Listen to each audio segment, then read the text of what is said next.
Welcome back. I am in conversation with Mr. Ranjit Barthakur. Mr. Barthakur, 2 more volumes of your book, Naturenomics, have just been launched. Tell me something about this initiative of yours. I believe as the world is moving ahead since the time of Adam Smith's economics, which is in 1700, the world has changed. And I believe that the developmental process in terms of numbers has been completely skewed. So what happens is between land, labor, capital and organization, all elements have been so radically challenged. It is very difficult to carry on with just economics. So in order to make the management of ecology and economy merge, because most of businesses were actually taking advantage of ecology and natural resources to make value addition, we believe that you have to have a new subject, new measurement, and new valuation, and that's what we call naturenomics. Okay. So this what basically is the concept, and that's what basically is tried to highlight in your books. Now, we all want to see and learn about the interdependence of nature and economics. My question to you is, do you think it is more of a fad rather than a really successful or rather than a viable business proposition? I think it's a very viable business proposition. But not just a fad? It is not just a fad. But I think in the evolution of any new business, I think there's a combination of fad and reality, because they're not rooted in something completely proven. So naturenomics is something which is evolving, and in this evolution process, I think the focus is on land, energy, waste, water and air, resulting in carbon. So there's a natural corollary, and that is that high carbon economies are the ones which are actually the most developed countries, and low carbon economies are the ones which are the poorer countries. So that correlation has been established. So now it's a question of how do we actually manage low carbon economies by not having high carbon, and that's really the challenge that we are in. Now, slightly different question. Have you ever thought of the impact of climate change in a region like the northeast of India, for instance, because we are all part of the big Asian mega delta, and a sea level rise in a region like Bangladesh, for example, can lead to a massive climate migration that can affect further the northeast of India? Likewise, Veer, it's a very good question, and the answer to your question is yes, we will be very badly impacted by climate change. Climate change is not a regional phenomena, it's a global phenomena. So I think everybody in the world will be impacted. Some will be impacted more and some will be impacted less. The delta challenge that Bangladesh has will be more impacted because of the fact that it is in a delta and the population is high. So therefore, when the population is high and the delta is low and you actually have a rise in water levels, obviously it will be very challenging for people there, and they will move away to other places. So in a region like Assam or the northeast, where there is already migration taking place in any case, that can even trigger a huge exodus of people and change the entire demographics.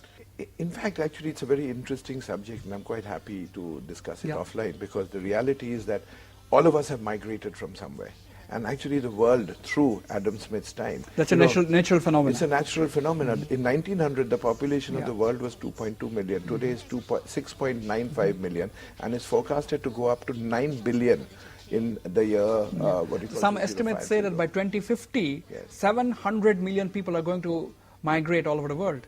That's one of the studies. It's natural phenomena. So I think, whether it's nature or whether it is otherwise, I think people will migrate. It is a challenge. No, just another issue. The Balipara Tract and Frontier Foundation of yours is located, as well as your alternative energy sites are located in northern Assam, close to the border with Arunachal Pradesh. My question is, what's your take on the issue of dams, or the dams coming up in Arunachal Pradesh, really? I think they're all related subjects, but let me just... the Balipara Tract and Frontier Foundation is a small effort in trying to understand how effective biodiversity can be in the development of a low-carbon economy. So one of those elements is energy, as I explained. And in energy, we're trying 4 different types of energy cooking mediums, etc., so that actually we learn and see what will be most beneficial. Yes, in terms of large dams, it is completely detrimental. It was a model which is outdated, and in fact, if you look at the bigger dams, what's happening in China or Bhakra Nangal Dam, you can see that the challenges are too great to actually repeat the same mistake. So I actually earnestly urge all the powers that be, even if it costs money to withdraw from there, we have to actually stop. So you are one of those anti-dam activists, or as if at least you want to lend a voice against the dams? I definitely want to learn more about what is beneficial about it. I'm not too sure whether I'm an activist or want to put a stop to it, even though that may be my appeal or request. But I understand that dams in a smaller form are not bad. Run-of-the-river programs, etc., which help to actually generate energy, which is a very big phenomena of the 1900s and 21st century, are completely required. But in terms of actually whether we go and stop the dams and make an action plan, etc., I'm not too sure. Now, take the case of Northeast India, or why Northeast India, the country as a whole. We don't even go for rainwater harvesting, which we can easily do, and yet we talk about alternative energy production. But do you think this is a mismatch in the whole thing? Actually, it's a very, again, excellent point, Vasbir. If you remember in the beginning of my interview, I did say that one of the biggest phenomena and natural assets we have is water. And I believe just like oil made a difference in the Middle East, water is the asset that will make a difference in the Northeast. So we must go for that. Yes, we have not gone for it, and I think we have not had the imagination to actually understand how creative, or we have not innovated to make sure that this water is actually used well. Yes, we must do rainwater harvesting. We must do water harvesting. But why is it not taking place? Is it a governmental lack of interest? Or is it lack of awareness? Where is the problem? I think the old economic model is still what we go by. I don't know, it is not just government, because the old economic model is now emerging towards what I call naturenomics.